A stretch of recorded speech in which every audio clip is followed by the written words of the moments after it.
بسم اللہ الرحمن الرحیم۔ ناظرین کرام، آج ہم آپ کو بتائیں گے حضرت سیدنا داؤد علیہ السلام کے بارے میں۔ سب سے پہلے ان کے شجرہ نسب کے بارے میں ذکر کریں گے، پھر نبوت کے ساتھ ساتھ ان کو بادشاہت بھی ملی تھی، اس کے بارے میں بھی آپ کو ذکر کریں گے، اور حضرت داؤد علیہ السلام کے معجزات کا ذکر قرآن پاک میں ود ریفرنس، آیت کا ترجمہ بھی آپ کو بیان کریں گے اس میں، اور عبادت خداوندی انہوں نے کیسے کی۔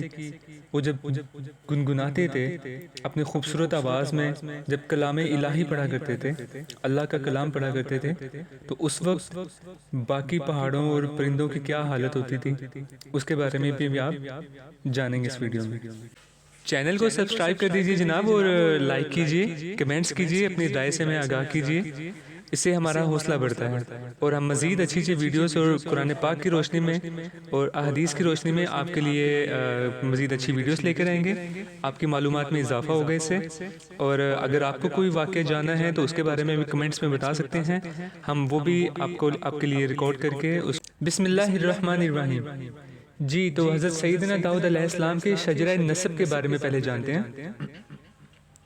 حضرت داؤد بن عیشا بن عوید بن عابر بن مسلمون بن نحشون بن عوینہ دب بن ارم بن حسرون بن فرس بن یہوذا بن یعقوب علیہ السلام بن اسحاق بن ابراہیم علیہ السلام۔ آپ اللہ تعالیٰ کے بندے، نبی اور بیت المقدس میں اللہ کے خلیفہ بھی تھے۔ محمد بن اسحاق فرماتے ہیں، بعض اہل علم حضرت وہب بن منبع سے روایت کرتے ہیں کہ حضرت داؤد علیہ السلام چھوٹے قد کے تھے، آپ کی آنکھیں نیلی تھیں، نیلی آنکھیں، بال تھوڑے تھے اور دل پاک اور طاہر تھا۔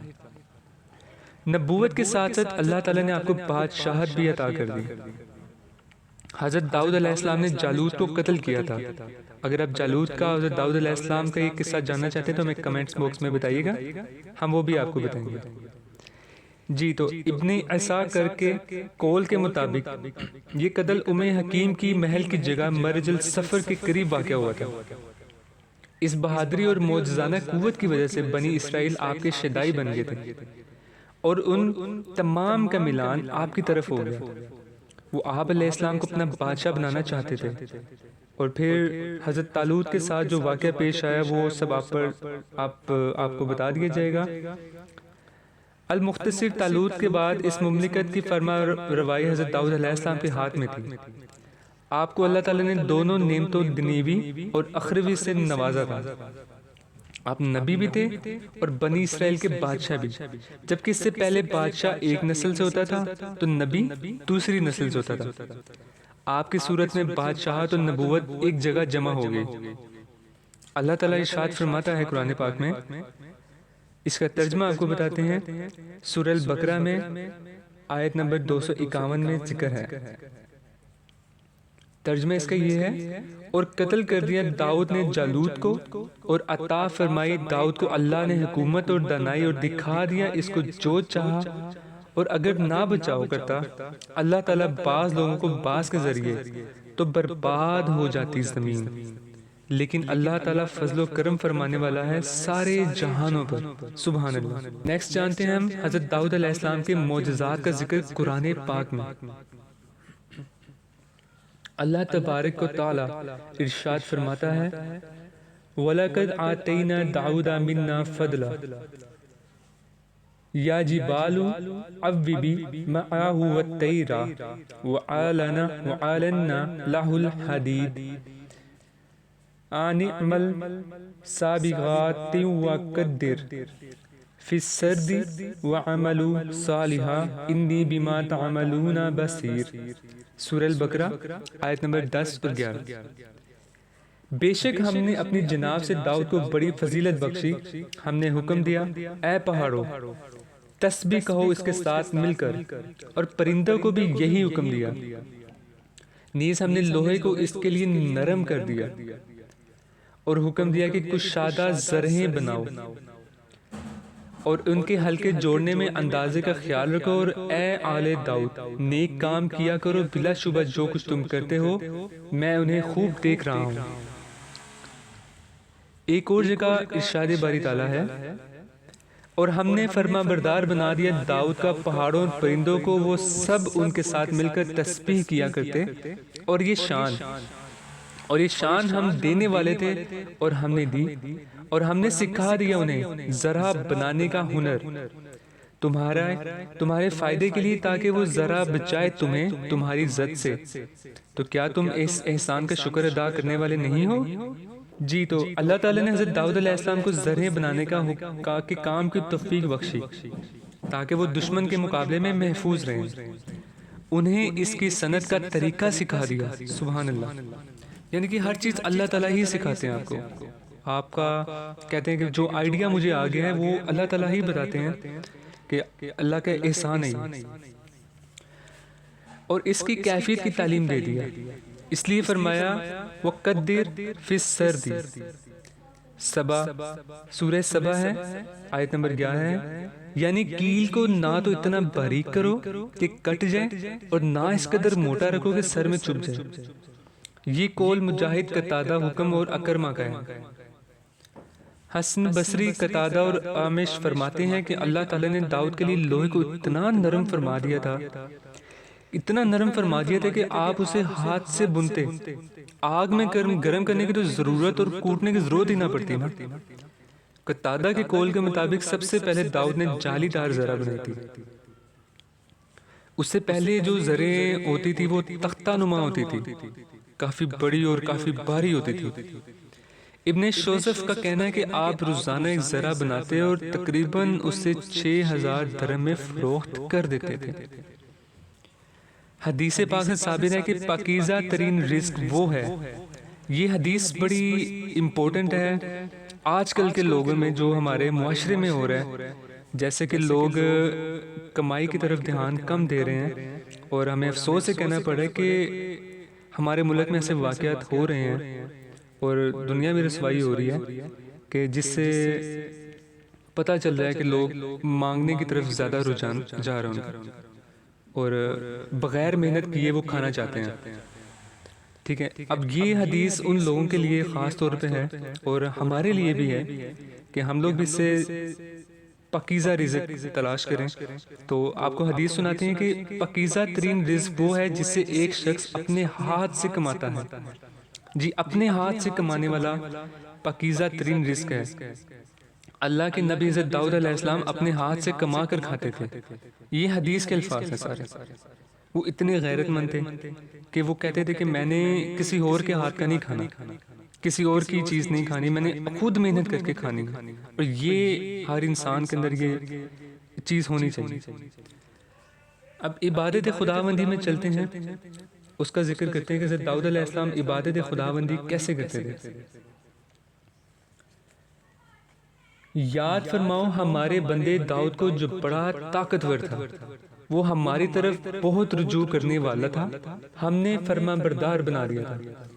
پہاڑوں کو وہ ان کے ساتھ تسبیح فرماتے تھے عشاء اور اشراق کے وقت، اور پرندوں کو وہ بھی تسبیح کے وقت جمع ہو جاتے، سب ان کے فرما بردار تھے، اور ہم نے مستحکم کر دیا ان کی حکومت کو، اور ہم نے بخشی انہیں دانائی اور فیصلہ کن بات کرنے کا ملکہ۔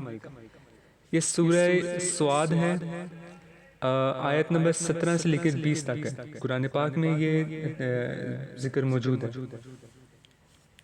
تو حضرت ابن عباس رضی اللہ تعالیٰ عنہ اور حضرت مجاہد رحمۃ اللہ علیہ فرماتے ہیں کہ العید سے مراد فرما برداری کی قوت ہے، یعنی حضرت داؤد علیہ السلام کو عبادت کی قوت اور اسلام کی سوجھ بوجھ سے نوازا گیا تھا۔ سبحان اللہ، دعا کریں اللہ سے کہ ہمیں بھی اللہ تعالیٰ عبادت کی قوت اور اسلام کی سوجھ بوجھ سے نوازے۔ بعض علماء نے یہ بھی ذکر کیا ہے کہ حضرت داؤد علیہ السلام پوری رات عبادت کرتے تھے، پوری رات، اور آدھی زندگی روزہ سے گزاری تھی انہوں نے، آدھی زندگی۔ اب غور کریں اس بات پہ کہ ہمیں ایک 16-17 گھنٹے کا روزہ رکھنا پڑتا ہے، اور ہم لوگ وہ بھی نہیں رکھتے ہیں، بہانے بناتے ہیں ہزاروں کہ بھئی ہم نے روزہ نہیں رکھنا، گرمی ہے، یہ ہے وہ ہے۔ یہ آپ کون ہوتے ہیں روزہ نہ رکھنے والے؟ آپ کو اللہ تعالیٰ توفیق نہیں دیتا کہ آپ کی جو اندر جو ہوتا ہے نا، آپ کے اندر آپ کا نفس کی جب آپ سننے لگتے ہیں، تو پھر آپ ان چیزوں سے، عبادات سے، روزوں سے، ذکر اذکار سے دور ہونے لگتے ہیں۔ تو یہ لمحہ فکریہ ہے، اس کو ٹھیک کیا جا سکتا ہے۔ یعنی وہ حضرت داؤد علیہ السلام ایک دن روزہ رکھتے تھے اور دوسرے دن افطار کرتے تھے. تو اللہ تعالیٰ نے آپ پہ کتنی رحمت فرما دی ہے کہ صرف دن کا روزہ ہے، رات کو کھا پی سکتے. صحیحین میں ہے کہ حضور نبی کریم صلی اللہ علیہ وآلہ وسلم نے فرمایا اللہ کے نزدیک پسندیدہ تر نماز حضرت داؤد علیہ السلام کی نماز ہے، اور پسندیدہ تر روزے بھی آپ ہی کے ہیں.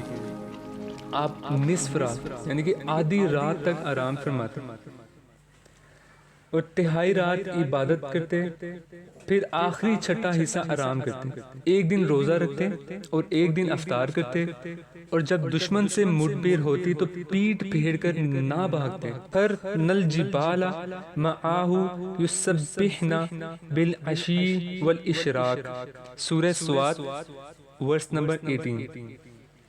یعنی دن کے پہلے پہر اور آخری حصے میں پہاڑوں اور پرندوں کی تسخیر کی کیفیت یہ تھی کہ اللہ تعالیٰ نے آپ کو بہت خوبصورت آواز سے نوازا تھا.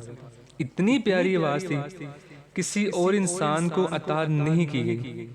جب آپ زبور کی تلاوت کرتے تو لحن کے سوز سے پرندے سر پر آ کر ٹھہر جاتے تھے اور اس لے میں اپنی تسبیح شامل کر لیتے تھے، اور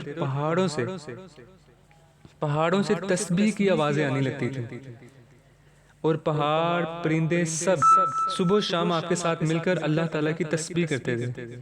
سبحان اللہ. امام اوزائی رحمۃ اللہ علیہ فرماتے ہیں کہ مجھ سے عبداللہ بن عامر رضی اللہ تعالیٰ عنہ نے حدیث بیان کی کہ اللہ تعالیٰ نے داؤد علیہ السلام کو حسن صورت کی دولت سے اس قدر نوازا تھا کہ کوئی اور شخص یوں نہ نوازا گیا ہوتا.